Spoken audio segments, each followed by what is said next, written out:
Because what happened for me is that alarm would go off and I'd feel the wave of anxiety because I'm 800 grand in debt. I'm basically feel like my life is about to implode. And so what do?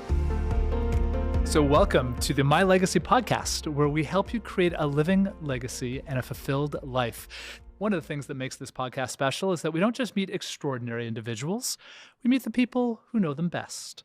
These are the ones who've shared their highs, their lows, and everything in between, giving us deeper insights and understanding into what truly shapes who they are and the legacy they are creating. Mel Robbins, you've brought someone remarkable with you today, your daughter Sawyer. Would you do us the honor of introducing her to our audience? Oh my God, I'm going to start crying. I'm going to start crying because I can't believe what a cool show this is and what an amazing conversation this is and the intention behind what you're doing. And so thank you. Thank you for inviting my daughter Sawyer and I to participate. Thank you for giving us the opportunity to be with you. And thank you for putting this conversation into the world for the person who is spending time together with all of us, because I can feel the intention to activate possibility and impact in the person who is listening. And, oh my gosh, I feel like I'm at her wedding giving a toast. So it is my honor to introduce you to one of the most tenacious, loyal, brilliant, and kind people I know. She is a real bitch. Am I allowed to say that word? When she's hungry or when things aren't organized. And the other thing that I'm going to tell you is that as you listen to my daughter Sawyer, you're going to be shocked when I tell you that the only thing that I believe that is a weakness in Sawyer is how high of a standard she holds herself to and how hard she is on herself. And I am so excited for you to hear the wisdom of this young woman who knows exactly what she wants and who just got back from traveling solo for 5 months through Asia on her own backpack, saved up the money, has been wanting to do it for years. She lived in Cambodia with her grandmother in 8th grade and spent 7 days a week teaching English to elementary school kids. And she has a huge heart and is just brilliant. And I'm so excited that you invited us to be here today. Thank you, guys. Thanks, Mom. You're going to make me cry. And she's funny as heck. I mean, just like, she's the funniest one in the family, for sure. Although now our other kids are going to say, well, that's not true. You said that on the podcast, but. Sorry, can you introduce your mom to us? Yes. Today we have the Mel Robbins. I love you said the Mel Robbins. The Mel Robbins. Yes. Who I think the world, oh my God, I'm already crying. Who the world just adores for so many reasons.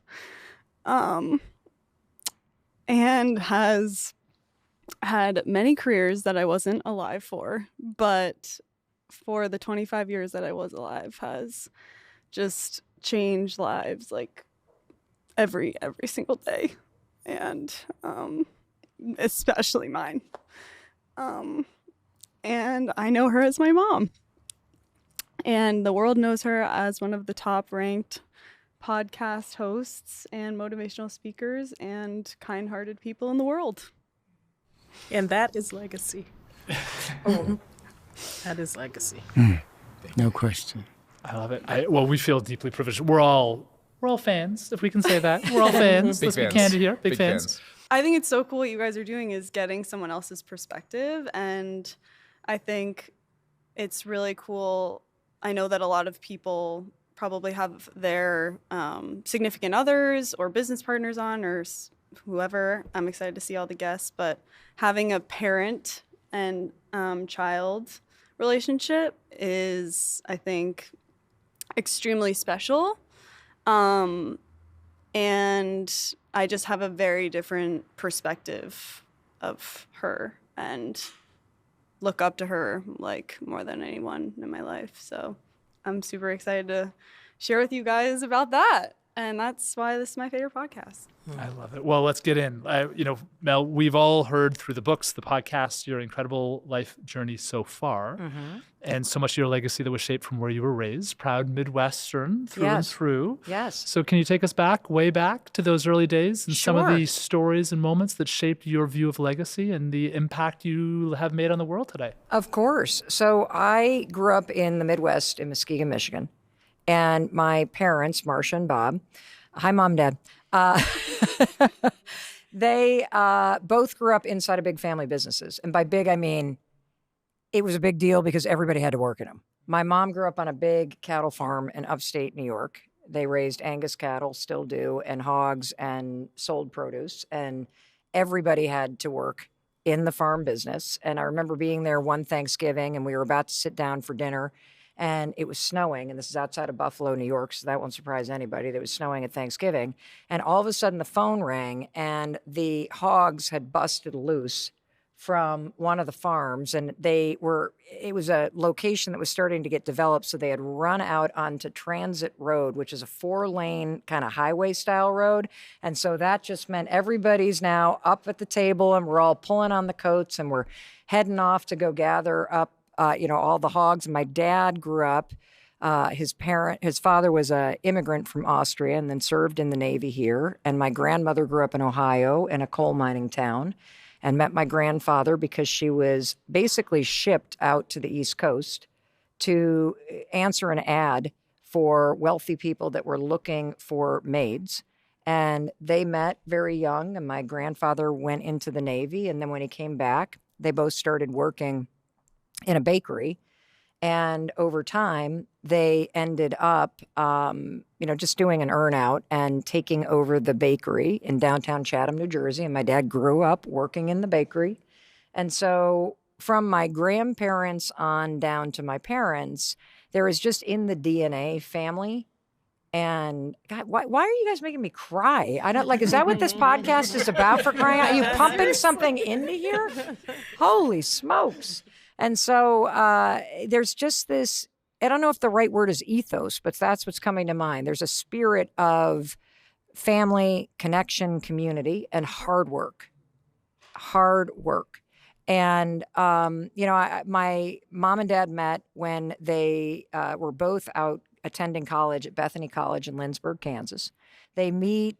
They're together for 2 years. My dad starts medical school. I come along. Then my brother comes along. But, even then, my mom worked nights for the IRS while my dad would be at school during the day.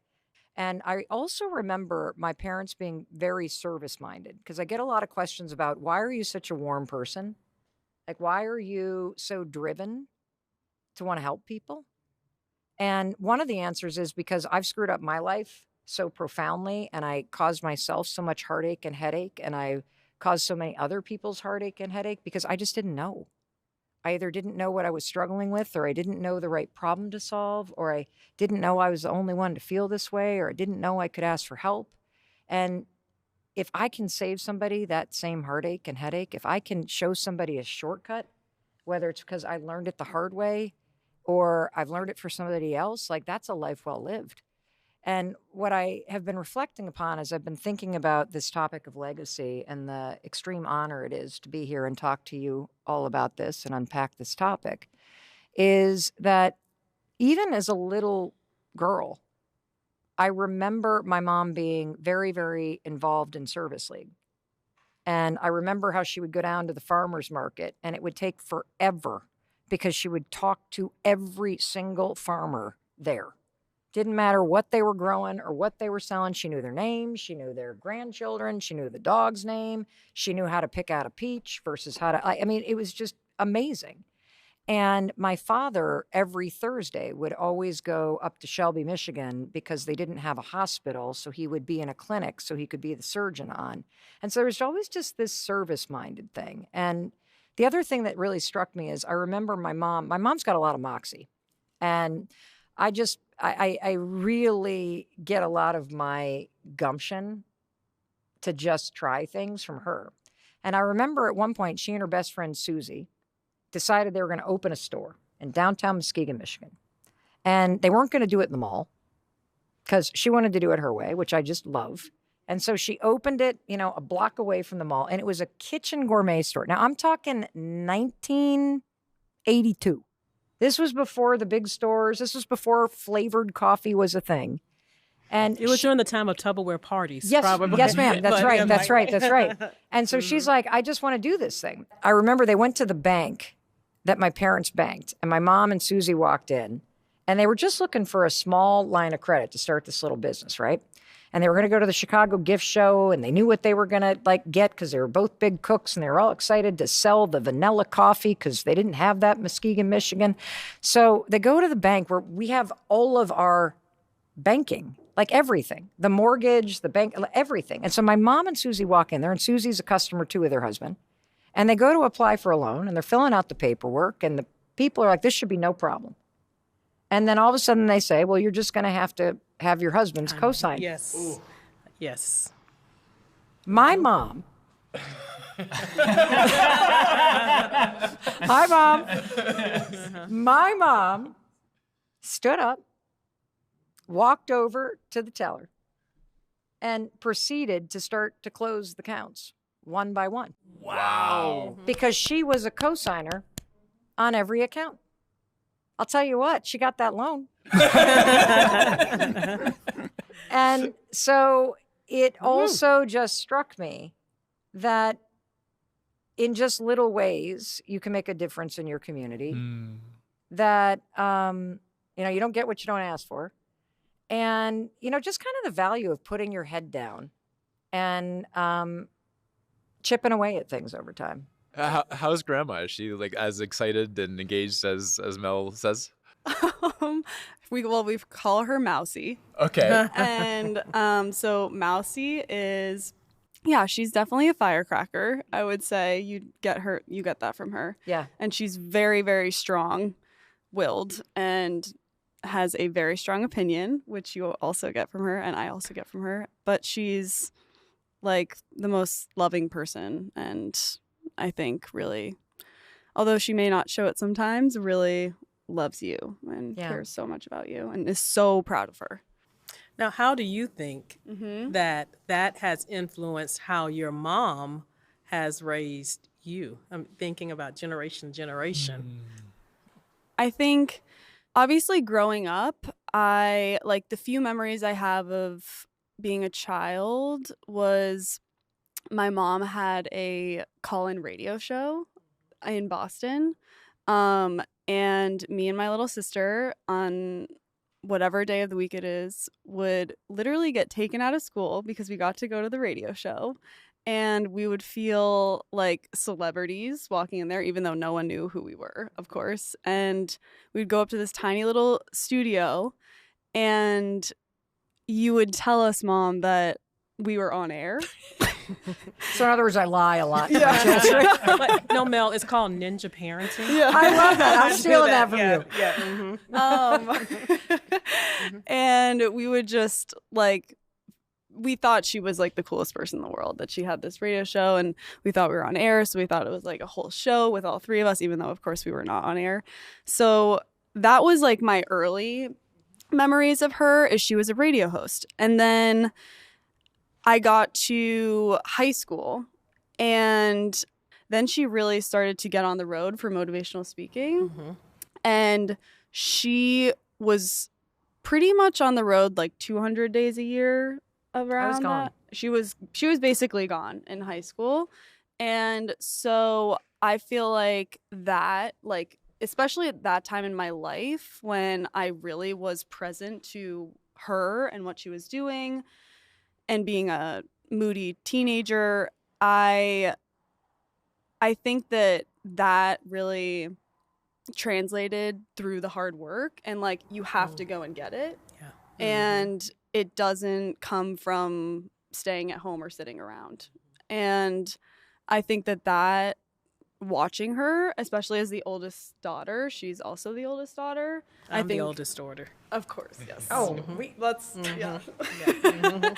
I love everyone who's listening who's an oldest daughter and all daughters. But so anyway, the hard work, that mentality was always at a very young age ingrained in me, and just observing her and observing that she was obviously, like, all my friends' parents, their dad was always gone. And their moms were always at like our soccer games and our lacrosse games, or baking the cupcakes or hosting the sleepovers. And I feel like mom would come, like, she was always gone. And then she would come home and all she would want to do is hang out with us. And I think, if I'm being honest, at that time in my life, I was mad at her because she was always gone and wanted, like, to be near her more, of course. But I think at the same time, it proved to me that you can't just like sit around. You have to go and get it. And she was working her ass off. I don't know if you can swear, but her ass off. And my dad, of course, was working his ass off simultaneously, taking care of us and making sure we would get to school on time and keeping us sane. But then I think you started speaking less and getting off the road more. And that is when I think her career really started taking off. And so the way in which I experienced her in her element and her setting, because I was not on the road with her, I was not watching her speeches, is like literally in the grocery store. When people would come up to her, or the cheese man behind the counter would like have a full-blown explosion panic attack because Mel Robbins just walked up. And it was every single person on the street that would come up to her, and the interactions. And that's, I think, where I experienced the whole mentality that you were talking about with Mousy at the farmer's stand, like talking to everyone, because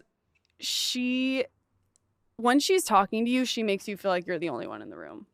And I think she gives just the like same amount of attention as she's giving all four of you and me to the person who walks up to her on the street from God knows where and wants to tell her entire life story.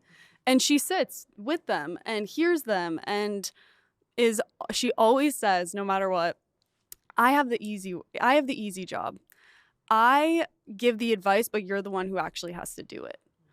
And I think that is so special, because she always finds a way to put it back on them and make them feel like they are a priority. They are the ones that are doing this. And she's just the surrogate for the information and the tools that are, obviously she screwed up her life and then had to figure out and communicate, and does so in such an eloquent, simple way that people actually understand.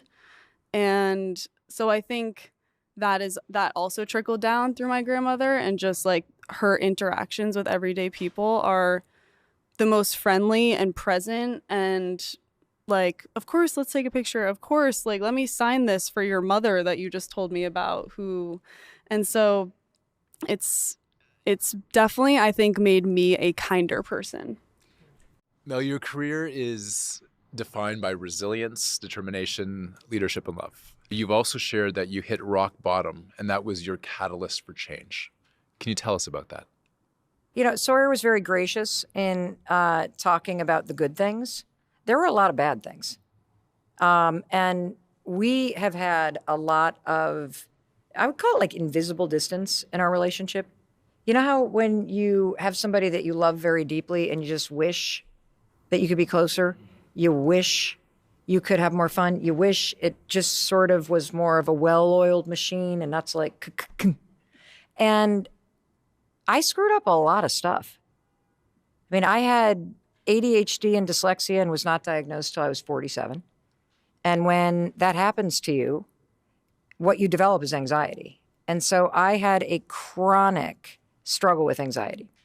As a young mom, when Sawyer was born, I had severe postpartum depression. I could barely even hold her for the first 3 months of her life because of the medication and the severity of what I was dealing with. And it impacted our relationship. And when I was 41 years old, I was sitting here listening to Sawyer talking about the radio show, and I'm so thrilled that she has a wonderful memory of it, because that was during a moment in time where my life was falling apart. And when that happens to you as a parent, you do everything that you can to try to shield the reality of what's happening from your children, because that's not their burden to carry. And what was happening for us is my husband had gone into the restaurant business, and it was really good until it wasn't. And at the age of 41, with 3 kids under the age of 10, so, you know, I'm going to have to do the math. You were under 10 years old. We were $800,000 in debt and liens on the house. And I was rising to the moment like a dysfunctional human being. I was drinking myself into the ground. I was blaming everything on my husband, right? Because he tried to do this. And the simplest things, like getting out of bed, opening up bills, asking for help. I couldn't make myself do any of it. And I was the worst parent. I mean, there were times where she would come downstairs, and this I know you do remember, and she would find Chris and I asleep in the living room chair because we had passed out from bourbon, because we were trying to just suppress all the fear because it was just so overwhelming. I mean, when you can barely put gas in the tank and food on the table, I mean, that's a acute level of stress. And then you add on to it the sense that you're failing your kids and you're about to lose everything. And so for me, it was paralysis. And what happened is, you know, I have learned from people who are far smarter that research this. There's a saying in addiction treatment and psychiatry that people only get sober when being drunk is harder than facing the things that you're scared to face. And what I've also learned about myself and human beings in general is people only change when they're ready to change. And if somebody in your life is not changing or they're exhibiting challenging behavior, it's typically because they can't right now. There's some skill that's missing. There's hope that's missing. And for me, that was a big one. What was missing for me is this hope that anything that I did would actually matter. Because when your problems feel that big, like what happens is despair sets in. And it's very hard to motivate yourself when you feel like it's not going to matter anyway. And that's how I felt. And just a follow-up question. And what did anxiety mean to you? And what does it mean to you today? So anxiety then was this wave that would hit me and paralyze me. It was like being nervous about something, but then you can't turn the nerves off. And anxiety has a purpose. I mean, if you and I are driving down the road and a truck swerves in the lane, your body floods with adrenaline, your heart starts to race, and you immediately turn the wheel. That's anxiety. It's an alarm in your body. And it's playing an important role. It signals you that there's something that you need to pay attention to. Now, I didn't understand that. Nobody does. And so what I, of course, did is I would feel these stressed out feelings, and then I would go up in my head and I would start to cycle. Well, what if this happens? And what if that happens? And when you do that, you make it bigger and bigger and bigger and bigger. And then it becomes not a feeling, but it becomes the state in which you're going through life. And I didn't know what I know now about anxiety. So what I know now about anxiety is this. So if you stop saying, I have anxiety, don't ever say that again. Don't ever say that again, regardless of if somebody's giving you a diagnosis. And I've been diagnosed plenty of times, and I've been medicated plenty of times. But don't ever say again, I have anxiety, because then it becomes your identity. Or would you also say, don't say my anxiety? Yes. My, because that. Yes. Yep. Mm-hmm. Exactly. What you want to say is, I feel anxious about. Yeah. Because now you're labeling the feeling and you're identifying the thing. Because what anxiety actually is it's a crisis in your belief in self. Any moment of uncertainty in your life, whether you are applying for a job or you're, asking somebody out, or you're starting a podcast, or you're opening up bills and you're worried about any moment of uncertainty, you're going to feel that alarm because your body's trying to get you to pay attention, to do something. That's the purpose of it. But when you say, I feel anxious about, now what we can address is the real issue, which is you doubt your capability to face it. And you can always face anything in your life through what you choose to think about and what you do or don't do next. That is where your power is. Wow. And when you allow that alarm to take over, and all of us do because we don't understand, it's just an alarm that's hardwired in your body. And the mistake we all make is we go from the neck up. We go from the neck up and we think about it. You will never cure your anxiety up here because this is where doubt lives. You cure your anxiety in your body. And the definition for anxiety that I like the most comes from Dr. Russell Kennedy, who says that all anxiety is separation anxiety. And what are you separated from? Yourself and from God. Yourself and your power. Yourself and other people. Yourself and your ability to face anything. And how is that part of your source? How is that part of your source? Well, where is your connection to source? It's here. It's not here. And so when you go up here, you are up in the land of self-doubt and you're going to make it bigger. The more you talk about it, the more you make it bigger. When you say, I feel anxious about, you have now identified the problem, and now we can talk about your capacity and your capability when you separate back to your power and your belief system and your ability to ask for help and your ability to go to Google. Here's a good idea. You got a problem? Go to Google and go to ChatGPT and say, here is my problem, and act like the smartest person on the world and give me the 10 things I can do right now. And now you got a map to being capable. Because what happened for me is that alarm would go off and I'd feel the wave of anxiety because I'm 800 grand in debt. I'm basically feel like my life is about to implode. And so what do? I rot in bed. I stare at the ceiling. I think about all my problems.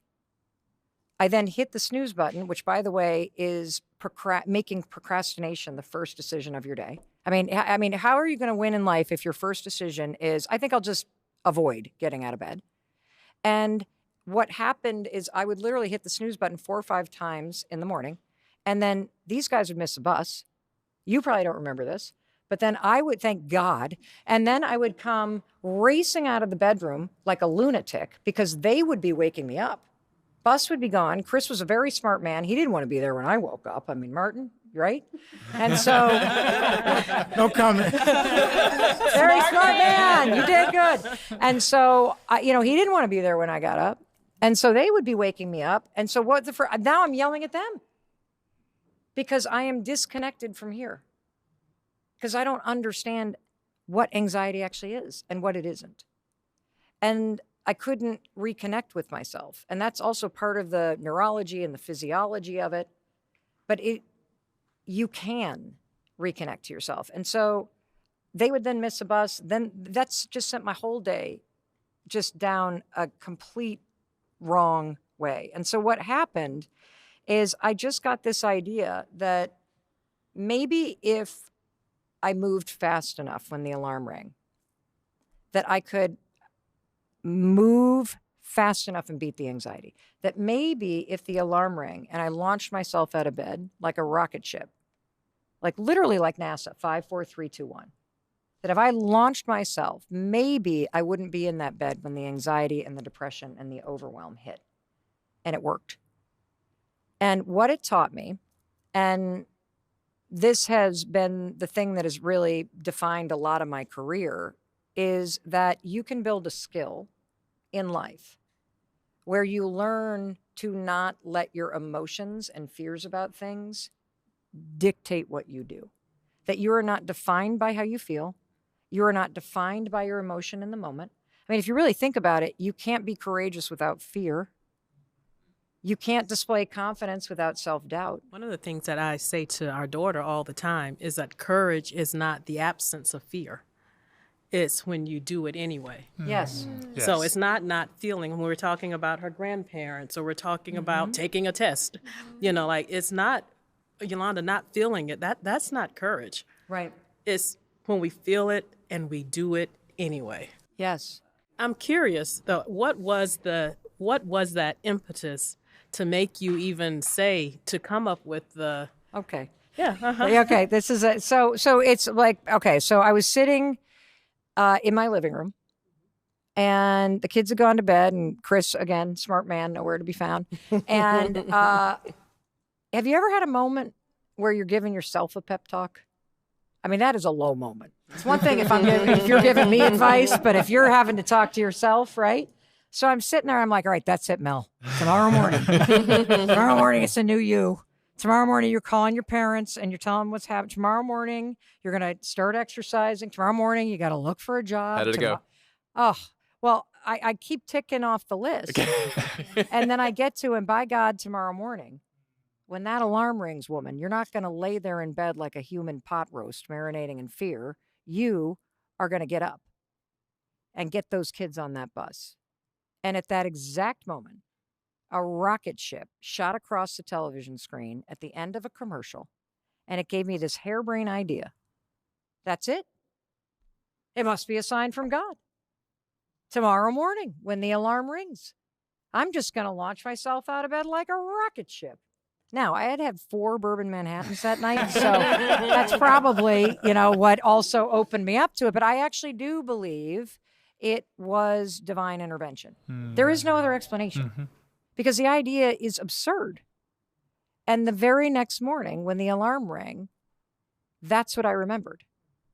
And I tried it and it changed my life. And it led to this belief that you're one decision away from a different life. That you still have to do the work, and 5, 4, 3, 2, 1 is going to help you push through the work. But, I remember when Soy turned to me and she was in 8th grade and she said, I'm going to go back to Cambodia. We had visited her grandmother, who were in 7th grade rather. She was, as a widow, my husband's mom went over to Cambodia and started to volunteer. And we went over to visit her one Christmas. And when we were leaving, Sawyer was like, I'm going to go back. And I'm like, okay, well, that was a pretty big vacation. And, I don't think that's going to happen no, she's like, no, I'm going back next year and I'm going to teach in that school. And I was like, okay. And doubted her. But when I introduced her to you, this is a woman of conviction. And maybe it's also because of the distance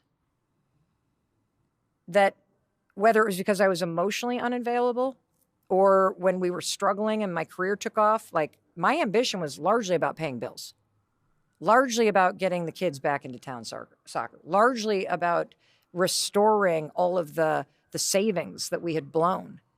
And so I think it also created in Sawyer this, I can't rely on you anyway. And you can't tell me what to do because you're not around either, or you're not around emotionally. And so it created this, I can do this in her. And I'll be darned, she went to the principal of her school and she worked it out with them.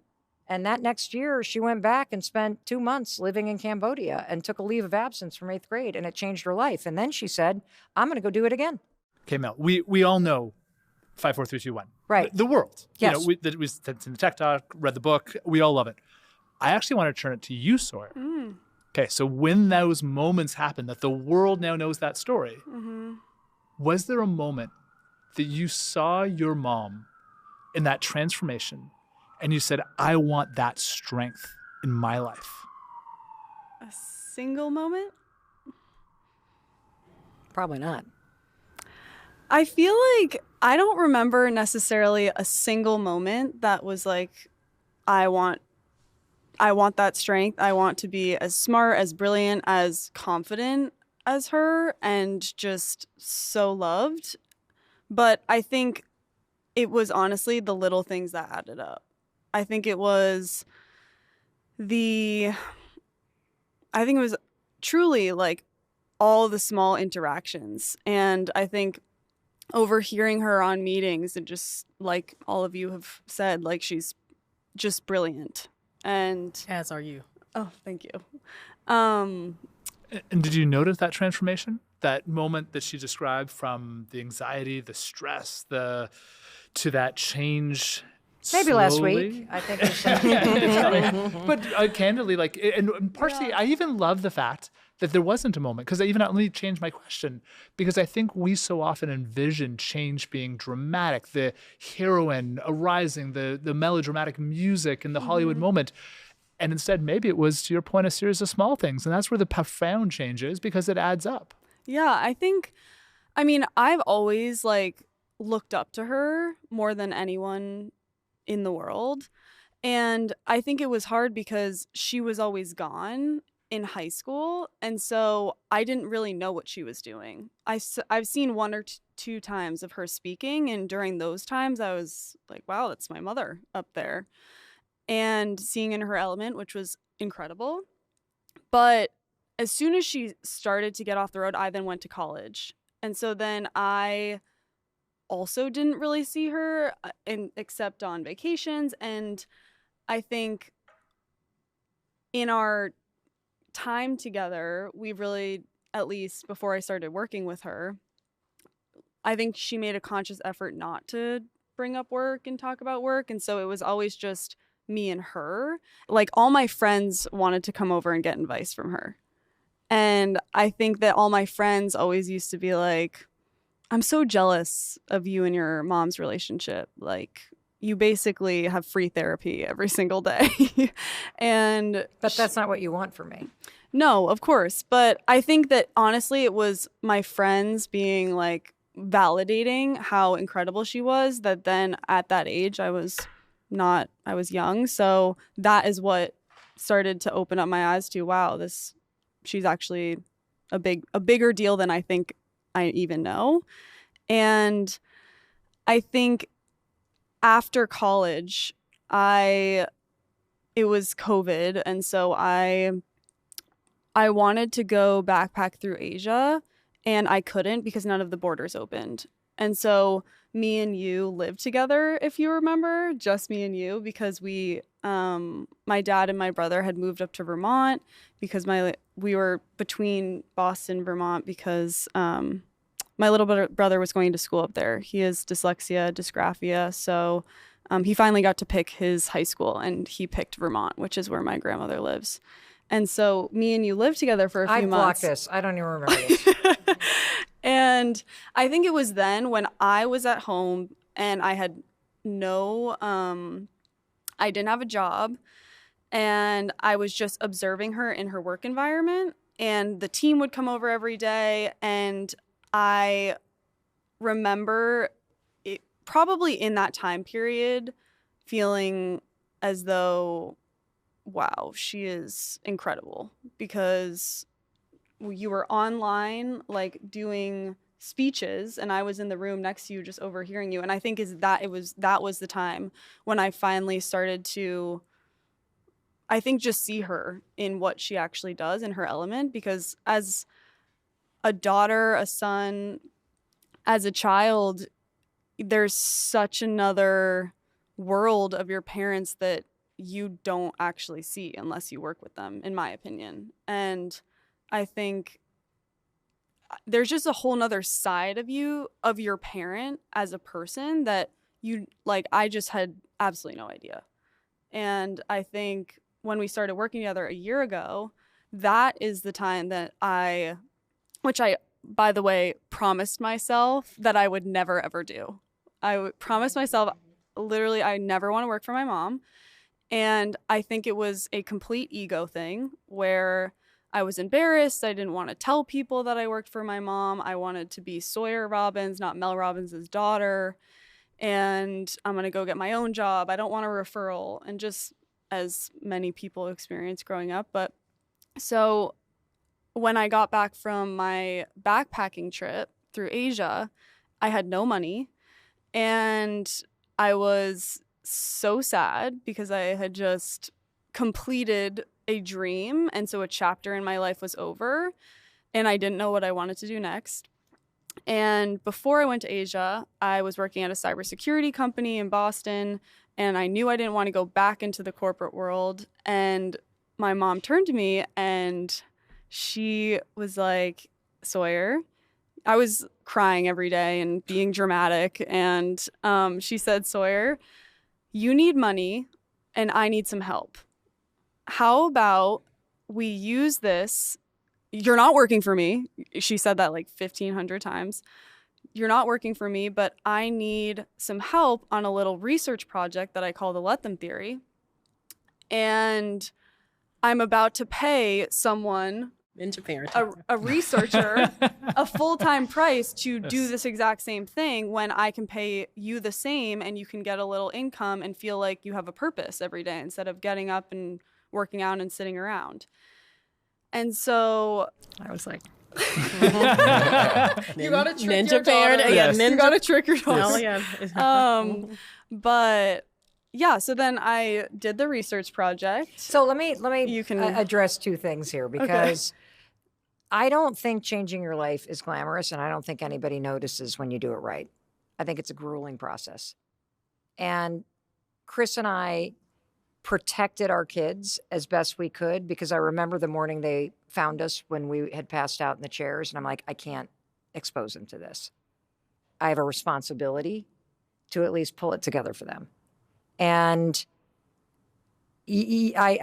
Sawyer is painting the story with a beautiful brush, and it also created a lot of heartbreak for us, because ultimately my husband left the restaurant business and was a full-time stay-at-home dad, and I was off on the road saying yes, yes, yes, yes, yes to everything I could, because I was the breadwinner.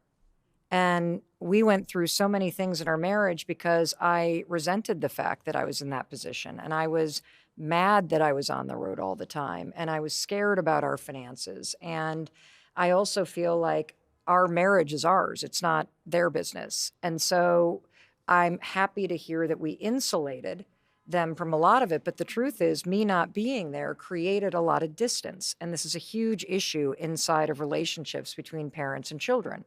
The tension between admiring somebody and also the mismatch of what I'm providing versus what she needs. And I did not provide what she needed. I had certain examples that I gave about hard work, but I wasn't there. And when I was there, I wasn't present. Like a lot of parents that are working, or if you're a single parent and you're stressed out all the time, your kids are the only people that are going to remember that you worked. No one else is going to. And I very much regret the amount of time that I stayed on the road, because there came a point in time where I was making enough money and we were being super responsible and shoving a lot of it back into savings. And so we were back in a safe territory financially, that I could have started to have better boundaries with work, and I didn't. And it did create a real distance between us because I wasn't there. And I didn't do a good job because I was constantly on edge, constantly stressed. And there's this thing I've learned recently that I wish we had all known, because I would always blame my bad behavior or my bad mood on work. And that's not an excuse. And one of the things that I've learned recently that I wish they would always be like, don't use that tone with me, or like, just because it happened at work, don't bring it here. But there's a great way to say this to somebody, which is, I'm really sorry about what your stress at work did to you, but you're going to have to apologize for how your work stress is impacting me. And I was chief offender in that regard of taking my stress out on my family. Why? Because I didn't know. I didn't have the tools yet. I just knew how to push myself. 5, 4, 3, 2, 1, 5, 4, 3, 2, 1. And, this is a show about legacy. And the truth is, I personally believe that other than the human beings that I impact and my family and my kids and their kids being a legacy, I really do believe the thing that I am leaving on earth is the Let Them Theory. And the process of discovering the Let Them Theory, which ironically happened with my kids as I was micromanaging them and stressing out, and the process of researching and writing the Let Them Theory, it actually healed our relationship. Oh boy, as a mom, I can tell you I really understand that story. And we're just getting started with Mel Robbins and her daughter Sawyer. Their story was too powerful, too fearless, and too heartfelt to fit into a single episode. Next week, we'll dive even deeper into how Mel's let them theory can transform your life, how it healed their fractured mother-daughter relationship, and the secret to overcoming heartbreak. Trust me, you don't want to miss a moment. Tune in next week for part 2. I promise you it will be worth it. If you enjoyed today's conversation, subscribe and share the podcast with friends, family, and loved ones, and follow us on social media at My Legacy Movement. Until next time, may you find connection and inspiration to live your most fulfilled life.